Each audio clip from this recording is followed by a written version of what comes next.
What's the best way to get vitamin B12? Well, B12 is not made by plants, not made by animals either. It's made by certain bacteria, some of which line the guts of animals, of which people eat and drink, but that's not the best source because of the baggage that comes along with it. Just like we can't get the iron in beef without the saturated fat, the protein in pork without lard, the calcium in dairy without hormones, we can't get the B12 in animals without also consuming stuff we don't want, like cholesterol. For example, to get 47 micrograms of B12 from eggs, because the absorption is so low, we'd have to literally eat hundreds of scrambled eggs a day, 200 to 400 eggs a day. You know how much cholesterol that would be? If you got all your B12 from scrambled eggs, you'd consume 69,000 milligrams of cholesterol, practically your entire year's worth every day.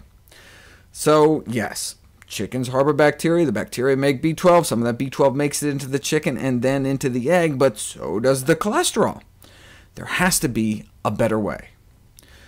Why don't the bacteria in our colon make B12? They do, actually. It's just too far downstream to be absorbed. In one of the less appetizing but more brilliant experiments in the field, a Dr. Collender delineated that human colon bacteria make large amounts of B12. Although the B12 is not absorbed through the colon, it is active. How do we know? She found some vegan volunteers with B12 deficiency, collected their stools for 24 hours, and then, you guessed it, bon appetit.